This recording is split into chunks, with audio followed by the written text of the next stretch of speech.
Generator, a device which converts energy from one form to another form, specifically which converts mechanical energy into electrical energy. But जब हम बात करते हैं diesel generator या petrol generator की, तो ये कन्वर्जन थोड़ी लंबी हो जाती है.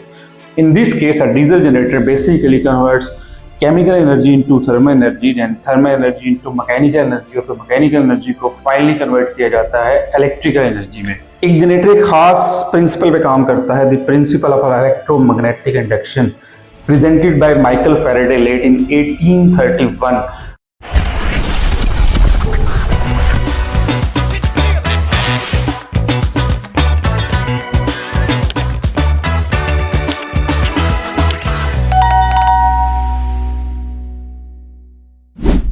Hello everyone, welcome to Engineer Mohammad Zahid YouTube channel and welcome to the world of electricity.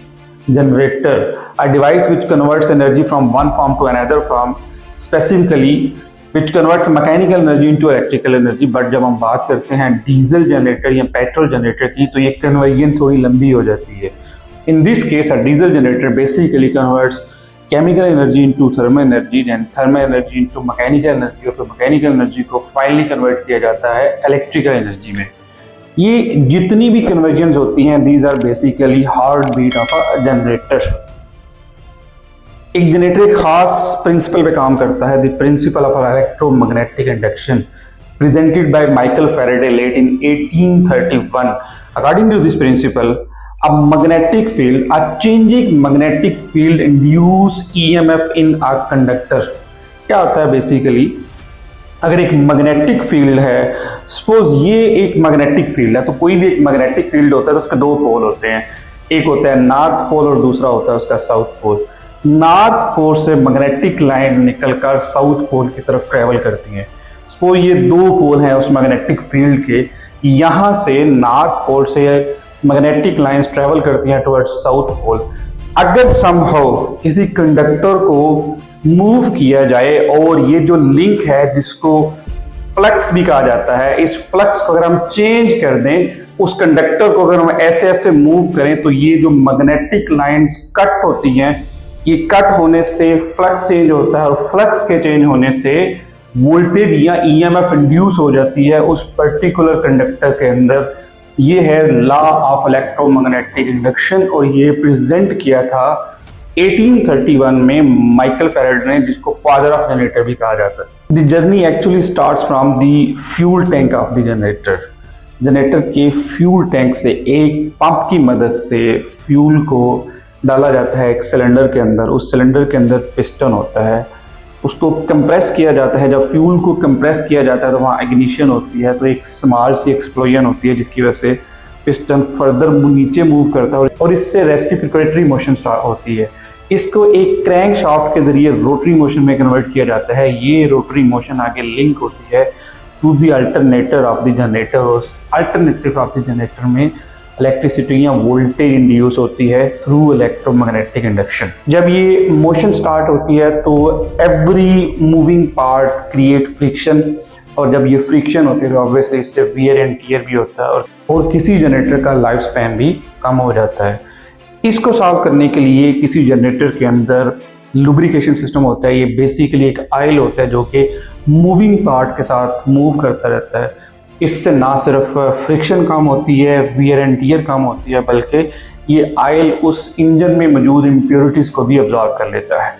Engines produce massive amount of heat during its operation. So engine को ओवरहीट से बचने के लिए हर इंजन के अंदर एक कूलिंग सिस्टम होता है.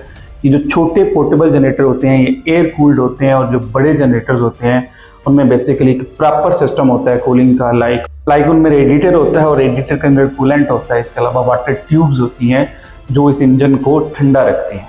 जनरेटर में एक और बड़ा इंपॉर्टेंट सिस्टम होता है जिसको हम फ्यूल सिस्टम कहते हैं, फ्यूल सप्लाई सिस्टम कहते हैं. अगर आप इन डेप्थ इसको देखें तो ये जो फ्यूल सप्लाई सिस्टम होता है ये बेसिकली 3 पार्ट्स पे मुश्तमिल होता है. सबसे पहला पार्ट, इसके अंदर फ्यूल टैंक होता है जिसके अंदर फ्यूल होता है, फ्यूल पंप होता है और इंजेक्टर्स होते हैं.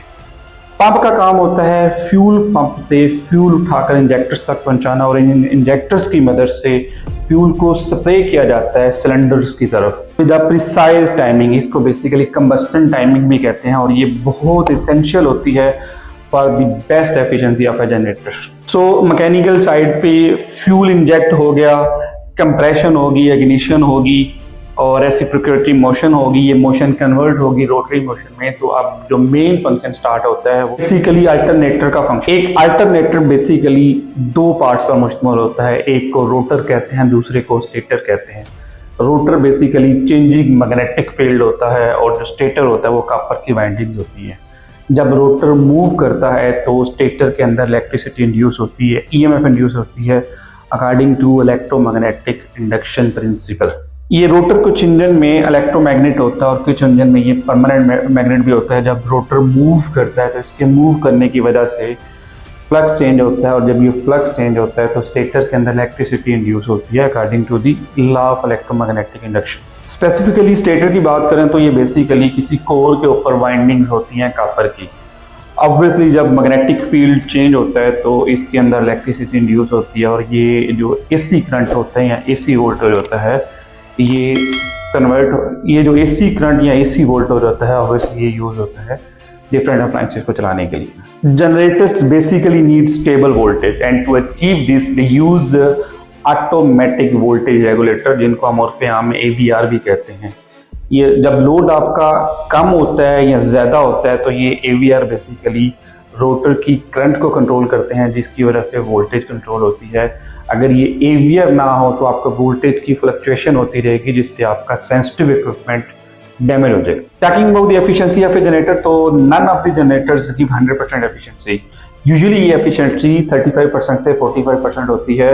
बाकी जो फ्यूल है वो कन्वर्ट हो जाता है आपकी हीट में, फ्रिक्शन में और नॉइस में।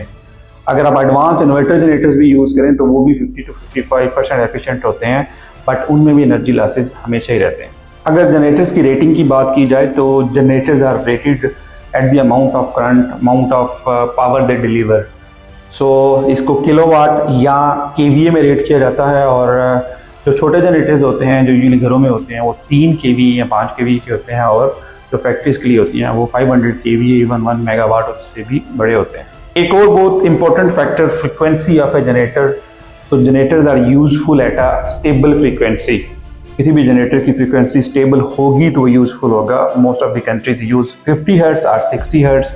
इसको बेसिकली कंट्रोल किया जाता है through the RPM of a generator. For example एक ऐसा जनरेटर जिसकी फ्रीक्वेंसी को आपने 50 हर्ट्ज रखना है तो उसके आरपीएम को 1500 आरपीएम तक आपको रखना होगा, स्पेशली पोल पोल जनरेटर्स के लिए। अगर हम किसी जनरेटर में लॉसेस की बात करें तो वो बेसिकली 3 तरह के लॉसेस होते हैं, copper losses, iron losses and mechanical losses.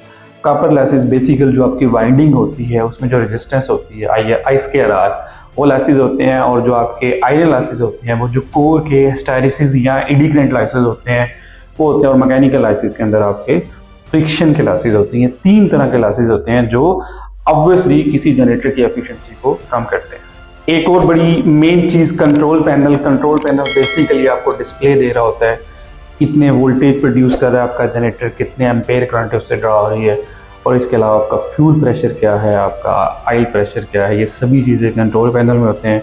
अगर हम इंडस्ट्रियल जनरेटर्स की बात कर लें तो इन्हीं कंट्रोल पैनल से सिंक्रोनाइजेशन मॉड्यूल कनेक्ट होते हैं, जिससे आपका जनरेटर एक तो ऑटोमेटिकली ऑन ऑफ होता है और दूसरा जो लोड आपका बढ़ता है उसी सीक्वेंस के अंदर आपके नंबर ऑफ जनरेटर्स ऑन होते रहते हैं। अगर हम सेफ्टीज़ की बात करें तो अलॉन्ग विद अदर सेफ्टीज़ किसी जनरेटर के अंदर 3 मेन सेफ्टीज़ होती हैं। Number 1 circuit breakers, number 2 oil pressure और नंबर 3 टेम्परेचर। जो सर्किट ब्रेकर्स होते हैं बेसिकली एक सर्टन अमाउंट से ज़्यादा करंट ड्रा की जाए तो वो ऑपरेट कर जाते हैं। इसके अलावा अगर लुब्रिकेशन फेल हो जाए तो ऑयल प्रेशर ऑपरेट करता है। ऑयल प्रेशर का जो सेंसर होता है, तो अगर आपका जनरेटर ओवर हीट हो जाए तो यहाँ पे आपका ओवर टेम्परेचर वाले सेंसर ऑपरेट करते हैं। अगर हम जनरेटर्स की टाइप्स की बात करें तो बेसिकली 2 तरह के जनरेटर होते हैं। Portable generator usually smaller in the capacity, और इसके अलावा स्टैंड बाई जनरेटर जो कि ऑटोमेटिकली चलते हैं जब पावर आउटेजेस होते हैं। तो ऑब्वियसली जब कैपेसिटी बढ़ती जाएगी तो जनरेटर्स के यूजेस भी बढ़ते जाएंगे। लेकिन इंडस्ट्री वहाँ पे आपको कोल जनरेटर भी नजर आएंगे, स्टीम से चलने वाले जनरेटर ऑब्वियसली नजर आएंगे, इसके अलावा डीजल जनरेटर। अगर हम जनरेटर्स के फ्यूचर की बात करें तो बेसिकली ग्रीन या क्लीन जनरेटर्स आएंगे। ये सोलर और हाइब्रिड सिस्टम के साथ कंपैटिबल होते हैं। इसके अलावा नाइट्रोजन फ्यूल के साथ भी जनरेटर्स ऑपरेट किए जाते हैं। तो अगर समराइज किया जाए तो बेसिकली एक जनरेटर एक ऐसी डिवाइस है जो केमिकल एनर्जी को पहले कन्वर्ट करती है थर्मल एनर्जी में, फिर इस थर्मल एनर्जी को कन्वर्ट करती है मैकेनिकल एनर्जी में और इवेंचुअली इस मैकेनिकल एनर्जी को कन्वर्ट किया जाता है इलेक्ट्रिकल एनर्जी में। अब इस प्रोसेस के दौरान सीरीज ऑफ प्रिंसिपल इसमें इन्वॉल्व होते हैं, like principle of combustion, principle of thermodynamics and finally the principle of electromagnetic induction.